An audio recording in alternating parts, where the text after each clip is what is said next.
Hey everybody, it's Mr. Sutton. So this video is the choice for people who decide that they're doing well with the direction the class has been going and we want to continue going in that direction. So what I want to do is, before we do the next principle of animation, I want to work on a little bit more of the drawing tools so that you have those in your arsenal when you're ready to use them. Okay, so here's what we're doing. Again, we're going to be working on some more of the drawing tools. So for now, I'm just going to get rid of the cat and we're going to add a sprite by painting.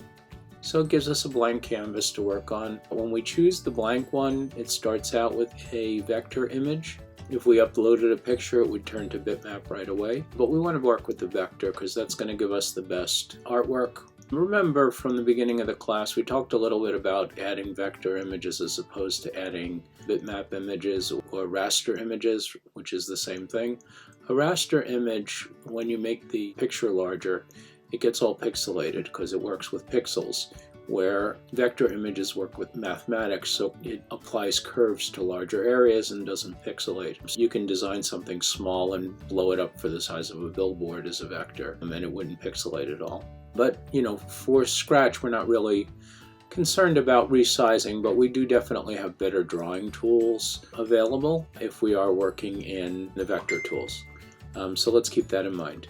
So in the last couple of videos, we were focused on the line tool and the reshape tool and using those tools to create a sprite. I want to focus more on the shapes tools, the circle and the square, and see how we combine them together to make something cool. So I'm going to click on the circle tool first, and what you do to put a circle in is you have to click, hold it, and drag, and it will drag an oval, a circle, depending upon what you're looking for. If you hold shift while you're dragging, it'll always be a perfect circle. So I can't make an oval while I'm holding shift, just a larger or smaller circle. So if you want to make sure you have a perfect circle, you need a circle for something, you want to hold shift when you're dragging. Alright, same thing, let's drag in a square. So if I drag it in without holding it, I can make all kinds of rectangles and stuff. But if I shift, it's always going to be in proportions. So here we have squares just getting larger and smaller with the shift. So if you want to make sure that you're getting a perfect square, click and drag while holding shift. Alright, so now I have the two shapes there. Let's see if we can combine them to make some sort of a sprite that we want to make. Alright, so remember, when you're clicked on the rectangle or the circle or any of these other tools, if you go here to try to move things around and they're not highlighted already, it'll actually try to make another shape. So you have to go to the select tool, but also notice I made this one last. Right now I have some things I can adjust on this without even changing tools. This is pretty much some of the things you'd see in the reshape tool if you were there. For example, this handle here, I can rotate it. Obviously with a circle it doesn't much make difference which direction it's rotated in. But let's say we needed the shape to be more of a diamond shape than a square shape. We can rotate it that way. Alright? We could also have used some of the handles to make some adjustments. But for now, let's just leave it like that. And I'm going to click on the arrow tool, which is our select tool. And then I can click and move things around. Again, I can rotate this all I want and it's not going to change anything. If I, however, drag these in and out, that would definitely change things. So now we have the circle. Let's say we wanted to make some kind of a head for our sprite. Circle's probably a pretty good place to start. It does not have to be a human head. Perhaps we want to make a dog. So let's just click and drag in a couple of more circles. In fact, if I wanted to, I could copy the image here and then I can paste another version of that image. And let's say now that I combine them here and give it a little slight overlap. Notice that this was the newest one, the one on the left, and that one goes over the other. If I wanted to change the order that these were in, I can select the one that I want to and move it up or down. So let's move that one to the top. Now it's overlapping in the other direction. If I wanted the bottom one to go to the top, I can move it to the front by clicking this button, send it to the back by using that button. So, or move it one step at a time by using the forward button. The forward button will move things one step at a time until it gets where you want. So now you see it's in front of one of the circles, the smaller circles, but behind the other one. So depending upon what you're trying to do and what you want to do with your shapes, these are handy, moving things to the forward and back. You can also flip things with these buttons, but we'll talk about that later. All right, so this isn't looking awfully dog-shaped to me. A little bit of a walrus, maybe, I'm thinking. So why don't we do a walrus? One of the things that we can do is, if we want those things to stay together, is click and drag over all of them. It will select all of them, and then click Group. So now that will be selected as a group each time. I don't have to select that separately anymore. And then when I move it, it moves as a whole group. All right, I could also, if I want to, change the colors here. While it's grouped, they're all going to change at the same time. So let's say I was going for a brown. So probably somewhere in the oranges, and then bring the brightness down to make a little bit of a brown color. If I click on this and I wanted to change the colors of these two independently, I can ungroup and change each one, or I can group those two together and change them together. If I hit Shift and click, now they're both selected. So let's say I wanted to change this more to a whiter. I don't want it completely white. In fact, I don't want it. Let's go with a lighter brown, like a tan, with the cheeks there. So now I'm going to work on a cartoony type of an animal, so that will work for now. Okay, so that's kind of looking kind of cute. I picture a walrus. Let's get something for the lower part of the mouth before we do anything else. I'm going to drag out another circle, or you know what? I'm going to select one of these circles, and I'm going to go copy and paste again. And now I want to take this circle, since it's in the front, I want to move it to the back. So I'm going to move it all the way to the back, and then when I drag it in front of here, that'll give me part of the lower part of the mouth. If you look, you can see if I'm centered. I'm not really centered very well, so I'm just going to bring it right back to where it was. Basically, I want to center this pretty well. That's pretty good. What I want to do again is I'm going to copy it again, and you'll see in a minute why, and I'm going to paste it again, but I want to make it smaller, and I don't want to lose that circular shape, so I'm going to hold Shift and drag it in to make it smaller as a circle, and I want to change the color to like a sort of a reddish color.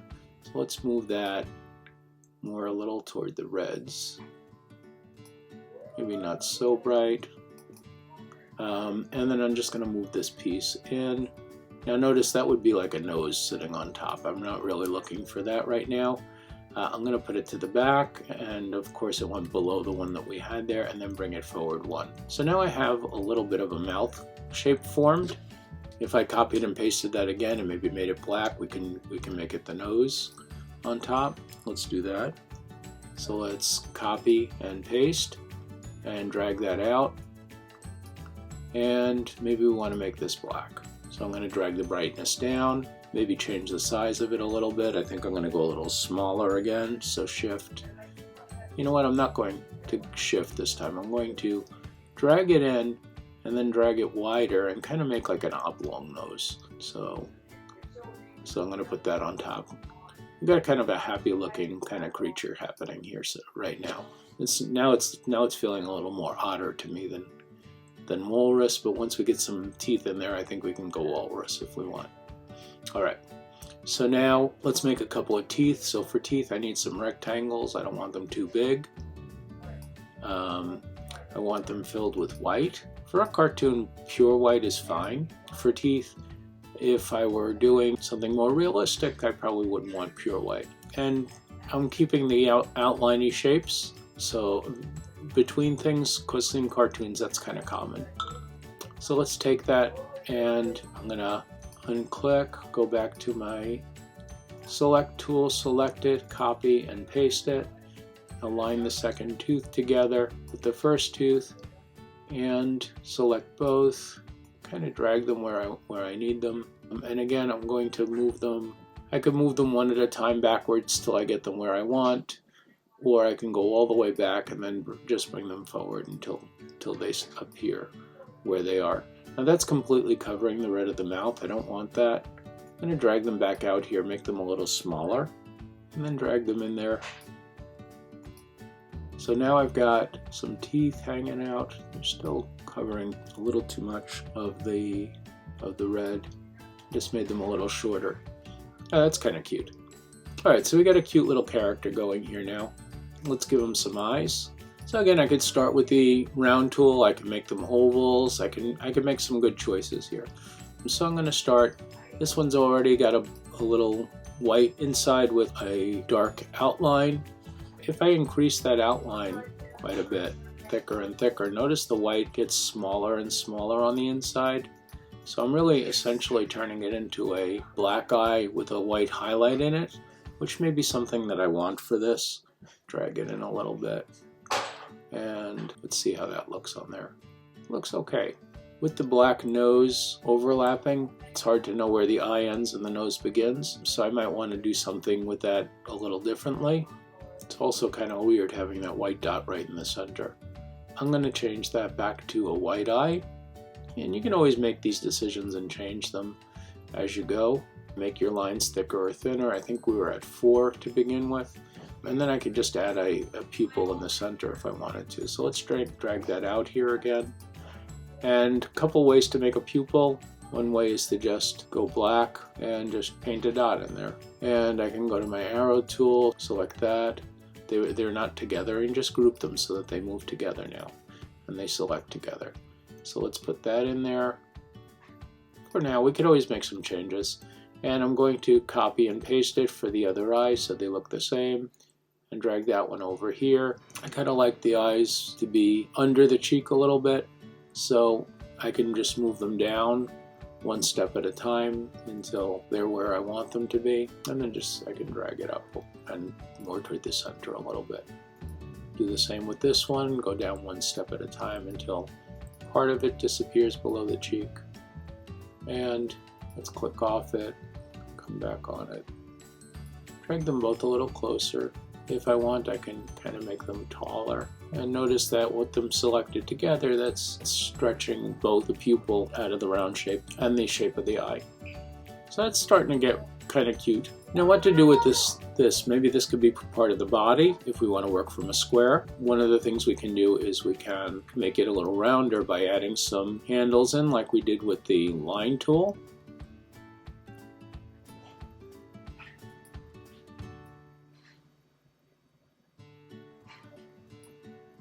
So maybe we can go back here, rotate that around so the round part is at the bottom, the rounded part. I want to make this, let's use a gradient on this. So a gradient is when you have two colors and they could be going, I'm going to go at a radial gradient, meaning it goes between the two colors in a circular motion to give the belly a little bit of a belly look. And I'm going to make one white, and we'll make the outside one something in the browns.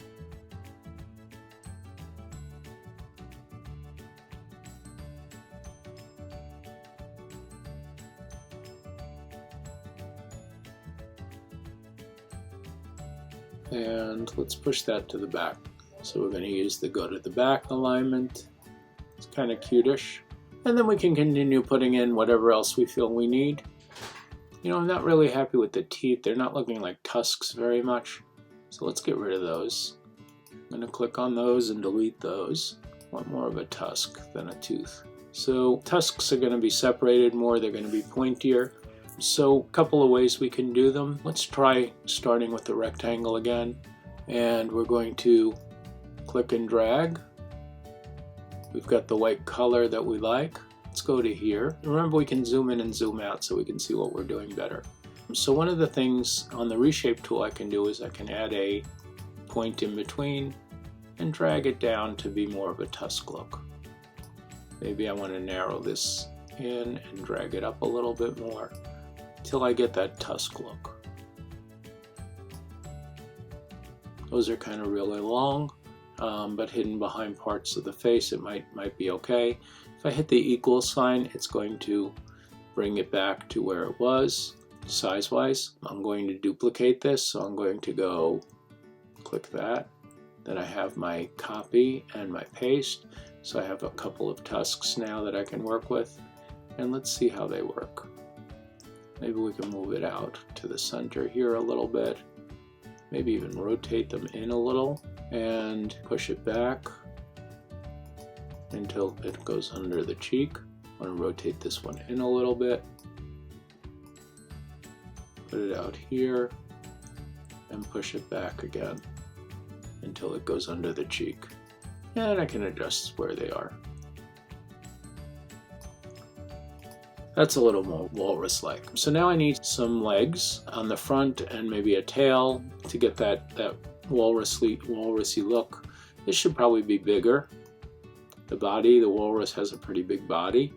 And maybe I also want to push in the sides a little bit. Let's push it in, kind of make it more like a teardrop shaped body. That's a little better, I think. And I want to pull this down a little more, get a little better curve down here. So now, remember that started out as a square, which I changed to a diamond, but it's starting to look pretty good. All right, so now some legs. Let's go with the square tool again. I want to go with a brown color. So first thing I need to do to get the colors is I got to bring the saturation back up, move it to the oranges, and then I can get into my browns over here. If I wanted to match the brown of the face, I could use my eyedropper here, go to the brown, click on it, and it's matched exactly. Just drag it down a little bit. And probably the reshape tool is the way to go with this to make the foot part. So I'm going to click there, add a point, drag it out a little bit, maybe turn it in. Drag this point out, and sort of it's going to give me more of a foot shape. I can add another point and drag it in, maybe push the heel in a little bit, and maybe I want to make the top a little bit rounded. So let's see what that shape look like. That's not too bad. So now I want to take that, go back to the select tool, and I get my copy and paste options. I'm going to bring this one over here. I don't want the feet in the same direction, so I'm going to flip that one horizontally. So now I have 2 feet. They're the same in the opposite directions, and I can attach them to the body.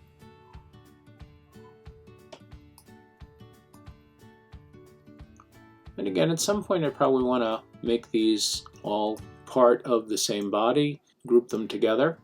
But you see, I'm coming up with something kind of nice and cute here. I can keep working it.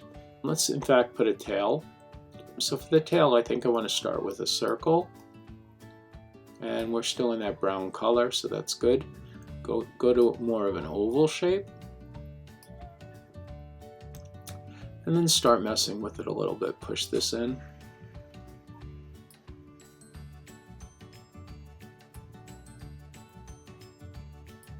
Pull it around. Add some points to it.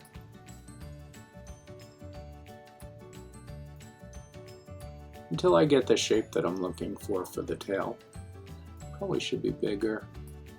And remember, this is going to be behind the body, so I'm going to probably want to put, let's see if we can rotate that a little bit. Rotate it around this way a little bit. Now go back to the reshape tool.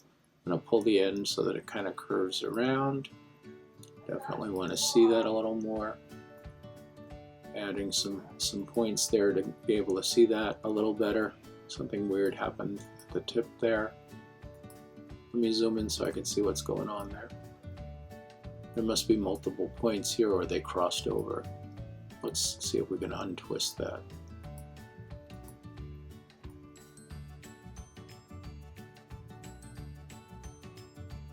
There we go.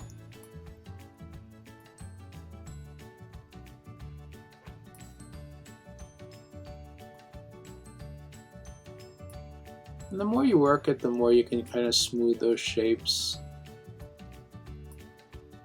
Probably don't want to overwork it too much for a cartoon.